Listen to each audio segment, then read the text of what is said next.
Gue jujur emosi, tapi gue lebih emosi lagi sama bininya gitu ya. Kenapa? Karena rupanya dia udah dari tahun 2020 udah tahu gitu ya. Udah terungkap, terbuka kebenaran gitu ya. Tapi dia masih mau, ya kan? Bingung gak lu kenapa bisa begitu? Bingung kan ya? Pada tahun 2020 udah ketahuan terpampang jelas gitu ya, bahwa si cowoknya ini hilaf dengan ibunya sendiri.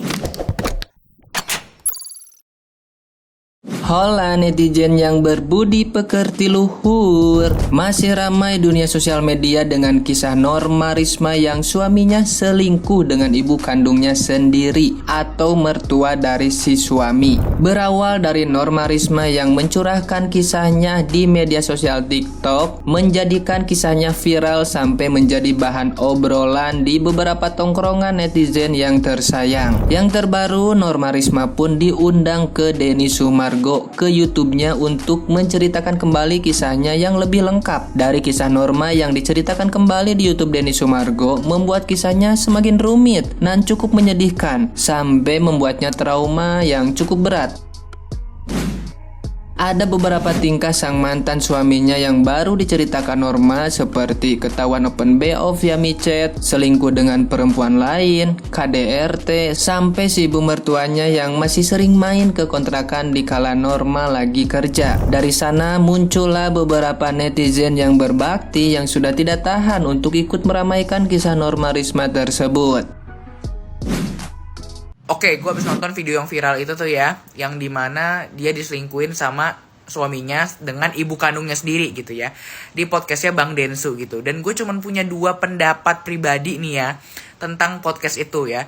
Yang pertama ya, kalau orang tua udah ngomong itu didengerin, karena firasat orang tua tuh biasanya bener, bapaknya udah ngomong tapi dia nggak dengerin gitu kan. Yang kedua nih ya, gue jujur emosi sama lakinya. Gue jujur emosi, tapi gue lebih emosi lagi sama bininya gitu ya. Kenapa? Karena rupanya dia udah dari tahun 2020 udah tahu gitu ya. Udah terungkap, terbuka kebenaran gitu ya. Tapi dia masih mau, ya kan? Bingung gak lu kenapa bisa begitu? Bingung kan ya? Pada tahun 2020 udah ketahuan terpampang jelas gitu ya, bahwa si cowoknya ini hilaf dengan ibunya sendiri gitu. Dan udah ketahuan, tapi dia masih mau maafin. Ya, ini udah level bucin yang gak ketolong lagi. Jadi saya emosi sama bininya ya. Sebenarnya menurut gue kesalahan yang utama adalah menggunakan cinta lebih dari logika. Kayak harusnya lu udah melepaskan cowok itu dan gak kasih dia kesempatan dan gak berpikir kalau misalnya dia bakal berubah. Tapi karena yang namanya cinta, ya begitulah.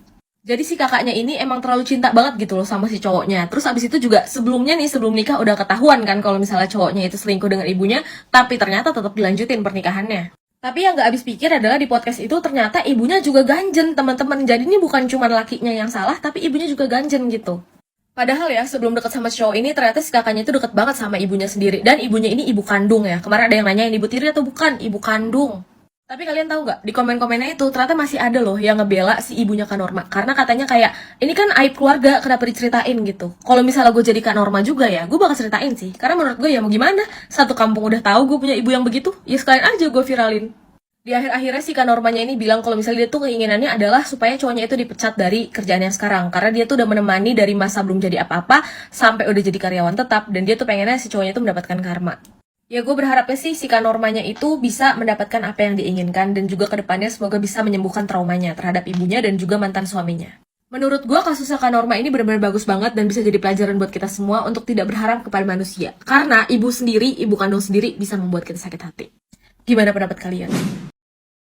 Jadi ternyata mbaknya itu udah pernah ngegapin beberapa kali. Ngegapin dari chat, ngegrebek dan lain-lain, tapi masih dimaafin. Dan si laki ini suka main micet ya, pakai handphone yang kalau kata mbaknya itu memorinya udah habis tapi dibela-belain buat download micet. Sampai terakhir pun itu dua orang, mertua dan menantunya itu nggak ngaku. Surga itu ada di telapak kaki ibu. Ini seakan-akan menjadi kontradiktif karena surga di telapak kaki ibu itu berarti menggambarkan mulianya kedudukan seorang ibu dan harus dihormatinya seorang ibu, sehingga digambarkan kalau surga itu ada di telapak kakinya.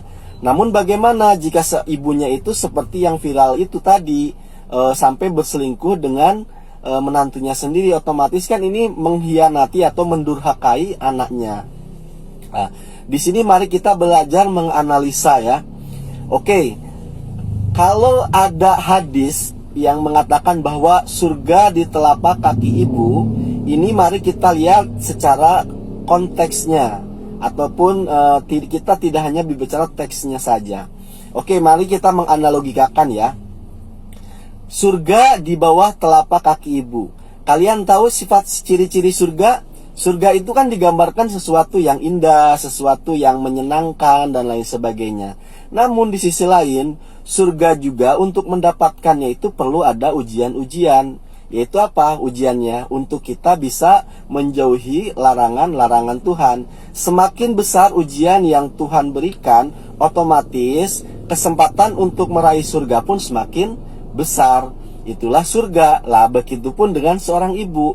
Kita meyakini bahwa kenikmatan, kebahagiaan di dunia ini itu kuncinya ada pada ibu kita. Namun kebahagiaan itu akan semakin besar kita dapatkan, kesuksesan itu akan semakin besar kita dapatkan manakala ujian-ujian itu semakin besar yang kita hadapi. Contohnya, Anda menghadapi seorang ibu, mohon maaf, yang dalam gangguan kejiwaan. Ketika Anda sabar merawat ibu Anda yang mengalami gangguan kejiwaan itu, maka potensi kebahagiaan itu akan semakin besar, keberkahan itu hidup itu akan semakin besar, karena ujian yang Anda hadapi pun yaitu sangat besar. Begitupun tadi, misalkan punya ibu yang berselingkuh dengan menantunya, itu berarti kan ujiannya itu sangat berat banget ya. Bukan berarti kita harus membenci ibu kita dengan cara seperti itu. Justru kita harus semakin bersabar. Karena apa? Potensi-potensi kebahagiaan yang akan kita dapat, kesuksesan-kesuksesan yang akan kita dapat, itu justru semakin besar dengan ujian yang besar. Bukan justru malah sebaliknya, kita menjadi bermusuhan, membenci seorang ibu. Carilah solusi, bukan polusi. Tanpa menyinggung perasaan siapapun, dan semoga semua permasalahan ini bisa segera berakhir dan segera menemukan titik penyelesaiannya dan mendapatkan keadilan. Ini saya mencoba untuk bersikap netral, karena kadang-kadang informasi yang diinformasikan di media itu bisa jadi bukan 100% sama seperti kejadian aslinya. Ada beberapa pertanyaan yang mengganjal yang mungkin perlu kita pikirkan terlebih dahulu sebelum kita mengejudge siapa yang salah atau siapa yang harus bertanggung jawab. Pertanyaan pertama, kenapa laki-laki itu lebih memilih mertuanya ketimbang istri sahnya, dimana istri sahnya lebih muda, lebih cantik gitu ya, dan sah gitu, halal gitu. Taunya dia lebih suka perempuannya lebih tua, kenapa dia tidak menikah dengan orang yang lebih tua? Kenapa harus istrinya sekarang yang lebih muda dari dirinya? Terus kejadiannya mulainya dari mana? Apakah setelah mereka menikah, kemudian ketemu mertuanya, kemudian ada benih-benih cinta yang muncul sehingga itu dilakukan, atau mungkin sudah terjadi sebelum mereka menikah? Kalau kejadiannya setelah menikah, itu agak aneh gitu. Karena kalau pengantin baru kan masih hot-hotnya ya, gitu. Kenapa dia lebih memilih mertuanya gitu? Pasti ada agresivitas. Mungkin dari emang yang laki-lakinya atau dari mertuanya.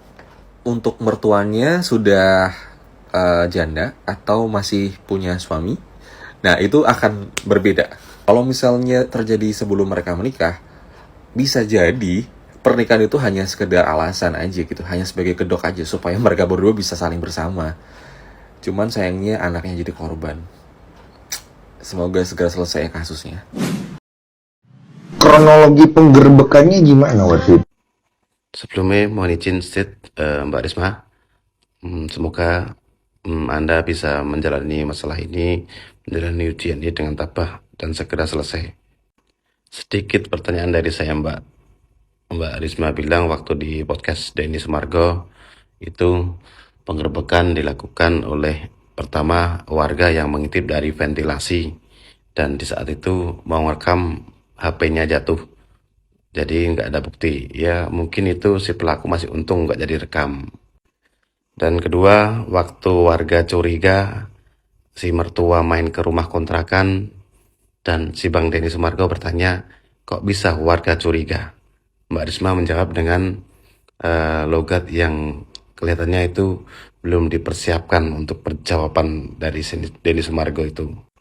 Dan akhirnya ketua Karang Taruna ngajak temannya yang jumlahnya sekitar 3 atau 4 menggerebek dan mengintip melalui ventilasi di belakang rumah. Otomatis kalau ventilasi itu kan cuma kecil ya Mbak ya. Tapi kenapa bisa tahu ya? Bisa tahu ruang tamu, ruang dapur, ruangan segala macam.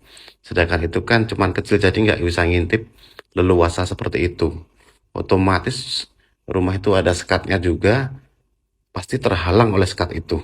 Nggak bisa dengan jelas melihat seisi rumah dengan hanya mengintip lewat ventilasi. Dan didengarkanlah melalui samping rumah atau apalah itu di kamar ada suara yang kayak berhubungan intim, akhirnya didobrak. Nah, di saat didobrak itu pun si pelaku sudah mengakui, tapi minta ampun dan jangan direkam.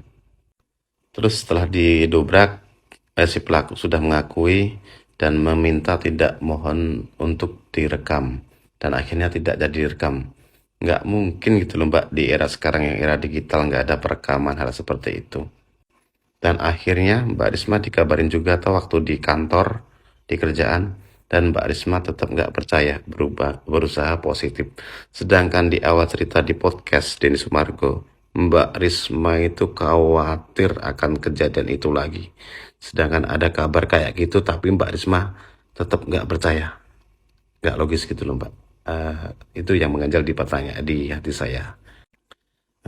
Tapi sekali lagi saya ucapkan kepada Mbak Risma, kalau memang kejadian seperti itu, mudah-mudahan Mbak Risma kuat dan tabah menjalani ujian yang menurut logika saya sangat berat sekali, dan menurut logika saya juga masih banyak hal yang kejanggalan. Nah, itu dia ya hadirin sekalian mengenai komentar serta sindiran netizen yang berbudi pekerti luhur untuk informasi yang sedang ramai terkait suami yang selingkuh dengan ibu mertuanya. Jadi gimana nih menurut kalian? Silahkan berkomentar ya. Oke lah, seperti biasa jangan lupa tidur.